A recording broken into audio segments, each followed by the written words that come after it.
Hi. Hello. Welcome back to wealth engineer. ఈరోజు crude oil last 1 week కెమెరాల pivots ద్వారా ఎలా పెర్ఫార్మ్ చేస్తుందో చెక్ చేద్దాం.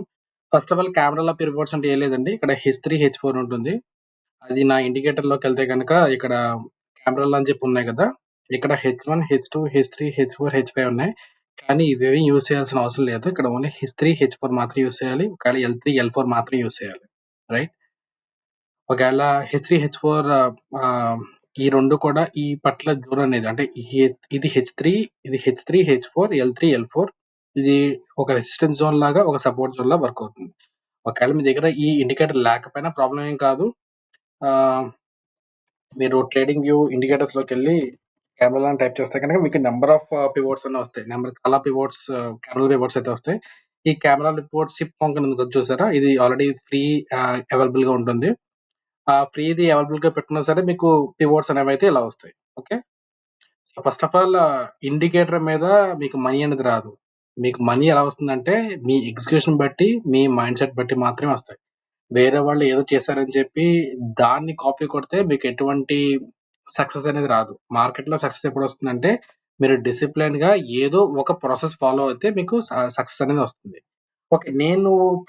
నేను ఫాలో అయ్యే ప్రాసెస్ ఏంటి అంటే లిక్విడిటీ మీద ఎక్కువగా ట్రేడ్ చేస్తాను నేను. లిక్విడిటీ అంటే నథింగ్ బట్ ట్రాప్స్. ఎక్కడైతే రిటైల్ ట్రేడర్స్ ట్రాప్ అవుతూ ఉంటారో అది నేను ట్రేడ్ చేస్తుంటాను. అండ్ దెన్ అలాగే నా ట్రేడ్ సెటప్‌లో అయితే అంబ్రెల్లా ప్లస్ సిపిఆర్ ఉంటుంది. అండ్ ఆర్ఎస్ఐ ఉంటుంది.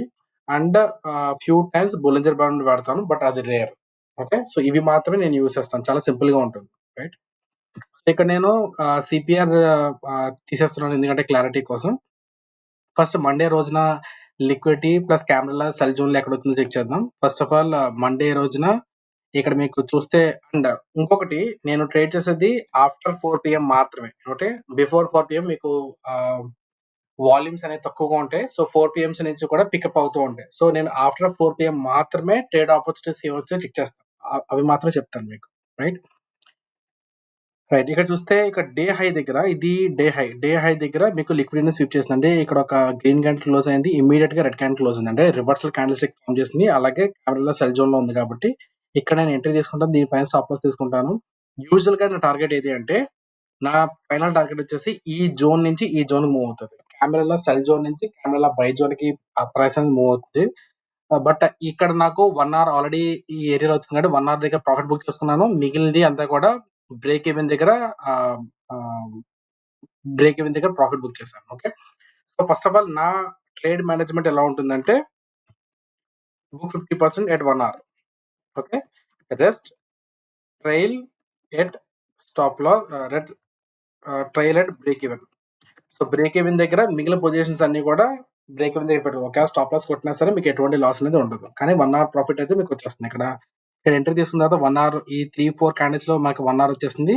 అండ్ బ్రేక్ ఈవెన్ దగ్గర ఎప్పుడైతే పొజిషన్ మూవ్ చేశానో అక్కడ ఈ ఈ వీక్‌లో నాకు మిగిలిన పొజిషన్స్ అన్నీ కూడా క్లియర్ ఆఫ్ అయిపోయినాయి. ఓకే. ఇదొక ట్రేడ్. నెక్స్ట్ ట్రేడ్ వచ్చేసి ఇక్కడ సెల్ జోన్‌లోకి ఎంటర్ అయింది కానీ ఇక్కడ రివర్సల్ క్యాండిల్ స్టిక్ అనేది ఫార్మ్ కాలే. ఇక్కడ రివర్సల్ క్యాండిల్ స్టిక్ అనేది చాలా క్లియర్‌గా వచ్చింది. ఓకే. ఇది ఆల్‌మోస్ట్ 80% ఎంగల్ఫింగ్ అయింది. ఇక్కడ ఆహ్, బుల్లిష్ సింబల్స్ వచ్చినాయి కానీ బేరిష్ సింబల్స్ అయితే ఏవి రాలేదు. ఓకే. సో, ఇక్కడ నేను ట్రేడ్ చేయలేదు ఒకటి. ప్లస్ ఇది ఆహ్, 4:00 కన్నా బిఫోరే వచ్చింది. ఓకే. ఇదైతే మీకు అరౌండ్ 5:30కి వచ్చింది. ఇది 4:00 బిఫోర్ వచ్చింది కాబట్టి ఇది ట్రేడ్ చేయలేదు నేను. నా ట్రేడ్ వచ్చేసి ఇక్కడ తీసుకున్నాను. ఇక్కడ ఎందుకు తీసుకున్నాను అంటే ఇక్కడ బై జోన్‌లోకి వచ్చింది ఒకటి. నెక్స్ట్ ఈ డేలో దగ్గర మీకు లిక్విడిటీ స్విప్ చేస్తుంది. లిక్విడిటీ అంటే ఏంటంటే ఈ డేలో దగ్గర చాలా మంది స్టాప్ లాస్ పెడుతూ ఉంటారు. ఆ స్టాప్ లాస్ ఇక్కడ తీసుకొని ప్లస్ ఇక్కడ నుంచి రివర్స్ అయింది కదా! ఇక్కడ మీకు ఈ రివర్సల్ క్యాండిల్ స్టిక్ చూస్తే గనక మీకు చాలా స్ట్రాంగ్‌గా వచ్చింది రివర్సల్ క్యాండిల్ స్టిక్. సో, ఇక్కడ బై జోన్ దగ్గర మీకు ఎప్పుడైతే లిక్విడిటీ స్విప్ చేస్తుందో you can go for long. ఇక్కడ లాంగ్‌కెళ్తే మీరు ఈ బై జోన్, ఈ సెల్ జోన్ వరకు ఉండొచ్చు. ఓకే. సో, ఇక్కడ 1 అవర్ ప్రాఫిట్ ఈ ఏరియాస్‌లో అంటే ఈ సెకండ్ క్యాండిల్, థర్డ్ క్యాండిల్ స్టిక్‌లో 1 అవర్ ప్రాఫిట్ అయితే వచ్చింది. మిగిలిన పొజిషన్స్ అయితే నేను ఈ సెల్ జోన్‌లో బుక్ చేసుకున్నాను. రైట్. సో, ఇదొక ట్రేడ్. నెక్స్ట్ ట్రేడ్ వచ్చేసి ఇక్కడ మార్నింగే మీకు బై జోన్ అనేది బ్రేక్ అయింది. బట్ ఇక్కడ నాకు ఎటువంటి ట్రేడ్ సెటప్ అయితే రాలేదు. సో, ఇక్కడ నేను ట్రేడ్ చేయలేదు. ఈ రోజంతా కూడా నో ట్రేడ్. వెడ్నెస్‌డే రోజున. నెక్స్ట్ ట్రేడ్ వచ్చేసి అరౌండ్ 9థ్ మే. 9థ్ మే రోజున ఇక్కడ 4:15కి అయితే ఒక ట్రేడ్ వచ్చింది. ఎక్కడంటే ఈ డే హై దగ్గర మీకు లిక్విడిటీ స్విప్ చేసింది. అది కెమెరాల సెల్ జోన్‌లో. ఈ ఎంటైర్ జోన్ అంతా కూడా ఈ జోన్ కనబడుతుంది చూసారా? ఈ ఎంటైర్ జోన్ అంతా కూడా మీకు సెల్ జోనే అంటారు. కెమెరాల సెల్ జోన్ అంటారు. సో, ఈ జోన్‌లో మీకు ఎప్పుడైతే లిక్విడిటీ స్విప్ చేస్తుందో ఇక్కడ నేను ఎంట్రీ తీసుకున్నాను. అండ్ దెన్ 1 అవర్ ప్రాఫిట్ అయితే ఇక్కడొచ్చింది. అండ్ మిగిలిన పొజిషన్స్ అయితే ఇక్కడ స్క్వేర్ ఆఫ్ అయిపోయినాయి. బట్ ఇదైతే మంచి మూవ్స్ ఇచ్చింది. బట్ యూజువల్‌గా మూవ్ అయితే ఈ బై జోన్ వరకు వస్తూ ఉంటుంది. ఆ బై జోన్ వరకు కూడా మీరు ట్రయల్ చేసుకోవచ్చు. రైట్? ఇక్కడ నెక్స్ట్ ట్రేడ్ ఎక్కడైతే వచ్చిందంటే ఇక్కడొచ్చింది. ఇది డే హై. ఇది డే హై. డే హై దగ్గర మీకు లిక్విడ్ అనేది స్వీప్ చేస్తుంది. ఈ పర్టిక్యులర్ క్యాండిల్ స్టిక్‌లో. బట్ మీరు అనుకోవచ్చు ఈ సెల్ జోన్ దాటి బయటికెళ్ళింది కదా! అని చెప్పి. 1 అవర్ టైమ్ ఫ్రేమ్ చూస్తే గనక ఇక్కడ మీకు కెమెరాల వీక్లీలో సెల్ జోన్ కింద ఫార్మ్ చేస్తుంది. సో, సెల్ జోన్‌లోకి వచ్చింది ప్రైస్. అలాగే లిక్విడ్ అనేది స్వీప్ చేసింది. సో, నేను ఇక్కడ ఎంట్రీ తీసుకున్నాను.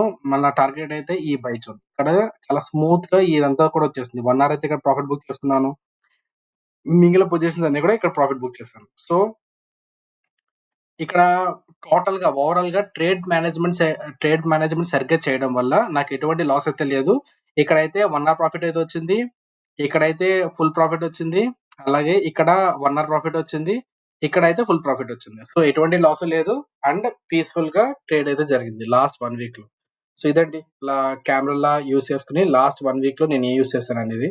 చాలా మంది రిపీటెడ్‌గా అడిగే క్వెషన్ ఏంటంటే లిక్విడిటీని ఎలా ఐడెంటిఫై చేయాలి అని చెప్పి. లిక్విడిటీ అనేది కీ లెవెల్స్ దగ్గరుంటాయి. కీ లెవెల్స్ దగ్గర అంటే 30 మినిట్స్‌లో స్వింగ్ హై, స్వింగ్ లో దగ్గర గాని, previous day high, previous day లో దగ్గర గాని మీకు ఎక్కువగా కీ లెవెల్స్ అనేవి ఉంటూ ఉంటాయి. ఓకే. డే హై దగ్గర, డే లో దగ్గర కూడా మీకు మీకు యూజువల్‌గా జరుగుతూ ఉంటాయి. ఇక్కడ కూడా చూడండి ప్రీవియస్ వీక్‌లో ఈ డే హై దగ్గరికెళ్ళాక ఇక్కడ లిక్విడిటీ స్విప్ చేసి అక్కడి నుంచి కూడా మీకు మూవ్‌మెంట్ వచ్చింది. అవునా? ఇక్కడ సెల్ జోన్ ఉంది. సెల్ జోన్ నుంచి మీకు మూవ్‌మెంట్ అనేది వచ్చింది. అవునా? అలాగే మీకు యూజువల్‌గా మోస్ట్ ఆఫ్ ద టైమ్స్ మీకు లిక్విడిటీ స్విప్ చేసిన తర్వాత మాత్రమే మీకు మూవ్స్ అనేవి వస్తూ ఉంటాయి. అందుకనే నా ట్రేడ్స్ అన్నీ కూడా లిక్విడిటీ బేస్ మీదే డిపెండ్ అయ్యి ఉంటాయి. ఓకే. మీకు ఒక ఎగ్జాంపుల్ అయితే చూపిస్తాను. ఇది నేచురల్ గ్యాస్. నేచురల్ గ్యాస్‌లో కూడా ఆఫ్టర్ 4:00 మాత్రమే ట్రేడ్ చేస్తుంటాను యూజువల్‌గా. ఇక్కడ చూడండి. ఇది మదర్ క్యాండిల్. ఇది ఇన్‌సైడ్ బార్. ఈ పర్టిక్యులర్ క్యాండిల్ దగ్గరకొచ్చినప్పుడు ప్రైస్ ఎలా బిహేవ్ చేసిందనేది. యెస్. ఇది mother candle high. Mother candle హైకెళ్ళిన తర్వాత ప్రైస్ ఎలా బిహేవ్ చేస్తుందిక్కడ? ఇక్కడ నుంచి ఒకసారి బ్రేక్ అయింది. కిందకి మూవ్ వచ్చింది. మళ్ళీ ఇంకొకసారి బ్రేక్ అయింది. ఇక్కడికి మూవ్ వచ్చింది. ఇక్కడ నుంచి మూవ్ వచ్చాక ఇక్కడ ఏం జరుగుతుందంటే చాలా మంది రిటైల్ ట్రేడర్స్ అనేవాళ్ళు ట్రాప్ అవుతారు. ఎలా ట్రాప్ అవుతారంటే ఇది బ్రేకౌట్ అయిపోయిందని చెప్పి చాలా మంది లాంగ్‌కి వెళ్తారు. లాంగ్‌కి వెళ్ళిన తర్వాత వాళ్ళు పుష్ చేస్తారు. ఓకే. బట్ సెల్లర్స్ అనేవాళ్ళు కిందకి పుష్ చేస్తారు. మళ్ళీ బయర్స్ అనేవాళ్ళు పైకి తీసుకువెళ్లారు. మళ్ళీ సెల్లర్స్ అనేవాళ్ళు కిందకి పుష్ చేస్తారు. అంటే ఇక్కడ it's a very tight fight జరిగింది. ఒకవేళ మీరు ఈ లైన్ చార్ట్ పెట్టుకున్నా సరే it is going to be like an M shape. ఎక్కడ ఒక కీ లెవెల్ దగ్గర. అంటే ఇక్కడ లిక్విడిటీ అనేది జరిగింది. లిక్విడిటీ అనేది స్విప్ జరిగింది. ఎప్పుడైతే మీకు లిక్విడిటీ అనేది స్విప్ జరుగుతదో మీకు పెద్ద మూవ్స్ వచ్చే అవకాశాలు ఎక్కువగా ఉంటాయి. సో, మీరు తీసుకున్న లెవెల్ బట్టి అది డిపెండ్ అయ్యి ఉంటుంది. ఒకవేళ మీరు తీసుకున్న డైలీ లెవెల్ అయితే ఎక్కువగా మూవ్స్ వస్తాయి. ఒకవేళ లోవర్ టైమ్ ఫ్రేమ్‌లో లెవెల్స్ అయితే గనుక మీకు తక్కువ మూవ్స్ వస్తాయి. అంతే తేడా. బట్ లిక్విడిటీ అనేది చాలా బాగా ఉపయోగపడుతుంది. మీరు దాన్ని అబ్జర్వ్ చేస్తూ ఉండండి. Okay. Hope you learn something new today and see you in the next video. Bye by.